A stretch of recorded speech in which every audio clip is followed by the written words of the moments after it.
BCom part 3 के income tax law and practice के paper में इनकम फ्रॉम अदर सोर्सेज का पार्ट 4 आज हम देखने जा रहे हैं, जिसके अंतर्गत हम गिफ्ट के ऊपर किस प्रकार से टैक्स लगाया जाए इसको समझेंगे। आपको बच्चों को बताया था कि पर्सन की डेफिनेशन में इंडिविजुअल होता है, एचयूएफ होता है, फर्म होता है, कंपनी होती है। तो यहाँ पर इंडिविजुअल और एचयूएफ हिंदू अनडिवाइडेड फैमिली के लिए गिफ्ट का बताया गया है। सेक्शन 56(2)(10) इसको जो है कंट्रोल करता है, जिसके अंतर्गत बताया गया कि किस प्रकार से गिफ्ट इंडिविजुअल के लिए और एचएफ के लिए जो है एप्लीकेबल होगा, कैसे टैक्सेबल होगा उनके लिए। दोनों जो है रेसिडेंट भी हो सकते हैं, डोनर और डोनी, और नॉन रेसिडेंट भी हो सकते हैं। ये भी आपने जो है रेसिडेंशियल स्टेटस के चैप्टर में देखा है, resident, non resident and not ordinarily resident को। तो देखिए कैश की जो गिफ्ट है अगर 50,000 से कम है तो उसको टैक्स नहीं लगेगा, लेकिन अगर आपकी वैल्यू उसकी एक्सीड 50,000 से ज़्यादा हो जाती तो उस पर पूरे अमाउंट पे टैक्स देना पड़ेगा। अब इसका एक क्वेश्चन है, during the year 19-20 mister Kumar received following gift. उसको निम्न प्रकार की गिफ्ट मिली है। As it in the total amount of gift chargeable to tax. उसको अपने पिताजी से जो है 84,000 रुपये मिले हैं, और दूसरा जो है 25,200 से जो अपने फ्रेंड से बर्थडे पे मिले हैं, और 2,52,000 रुपये उसको जो है अपने पिताजी की विल से मिले हैं, दादाजी की विल से, और 30,000 रुपये जो है उसके अपने फ्रेंड की शादी में जो है on the occasion of marriage anniversary पे उसके फ्रेंड ने उसको दिए 30,000 रुपये। तो अब अपन इनको कैसे कंसिडर करें टैक्स में, तो ये देखिए आप।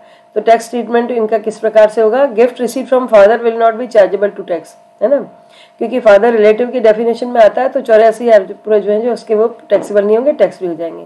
और 25,000 रुपये जो उसके फ्रेंड से बर्थडे पे मिले हैं, तो वो भी क्योंकि 50,000 से कम है, receive from the friend will be chargeable to tax, not cover in the definition of relative, इसलिए इसको टैक्सेबल किया जाएगा। Money received on account of will, will के अंतर्गत उसको जो पैसा मिला है in the about discussion exemption and hence nothing will be charge to tax. 2,52,000 रुपये जो है विल के अंतर्गत आते हैं, तो वो भी जो है टैक्स फ्री हो जाएंगे। 30,000 रुपये फ्रेंड से मिले उसको, ठीक है, तो ये 30,000 रुपये जो होते हैं उसके will be chargeable to tax, क्योंकि इस पर किसी रिलेटिव का नहीं है, तो बेनिफिट उसको जो मैरिज एनिवर्सरी पे कोई किसी प्रकार का बेनिफिट उसको नहीं दिया जाएगा। Considering about discussion the total amount of gift not covered in any of the specific exemption will be covered to 55,200 रुपये, है ना, 25,200, और दूसरा जो है 30,000 रुपये जो उसको दिए गए हैं। If the gift not covered in specific exemptions exceeds 50,000, then the entire amount of such gift is chargeable to tax.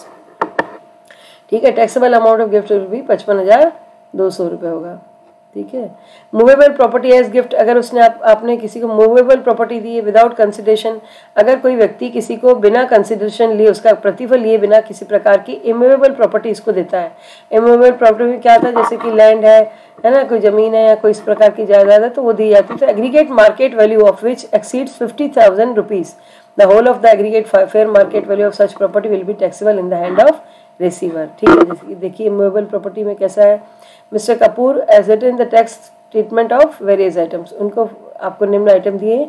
Gift of gold receive from his mother, अपनी मदर से उनको गोल्ड मिलता है जिसकी वैल्यू है 1,84,000।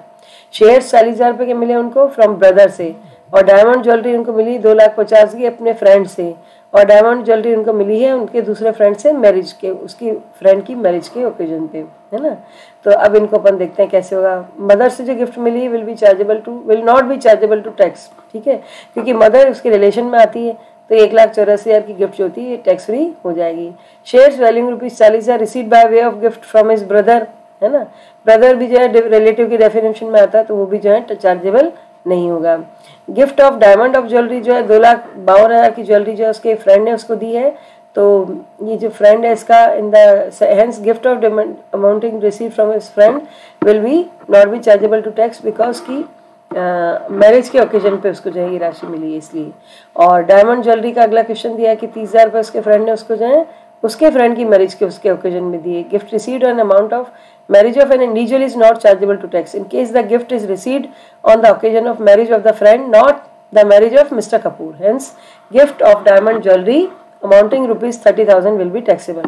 ठीक है, तो इस प्रकार से हमने इस डिस्कशन से हमने समझा कि total amount of gift not covered in the amount of the any of the specified exemptions will come to 30,000 if the gift not covered in specified exemptions does not exceed ₹50,000.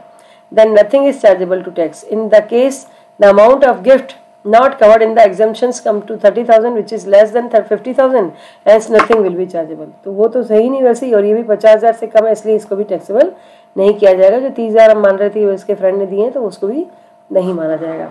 अब आइए इन adequate consideration, ये तो था for adequate consideration पे था, without consideration था, और दूसरा हम देख रहे हैं फॉर इन एडिकेट कंसिडरेशन, ठीक है।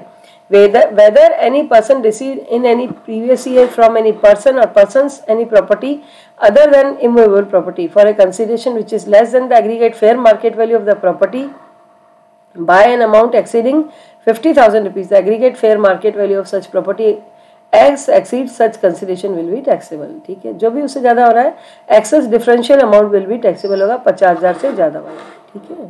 चलिए गिफ्ट के बारे में आज हमने अच्छे से समझा, धन्यवाद।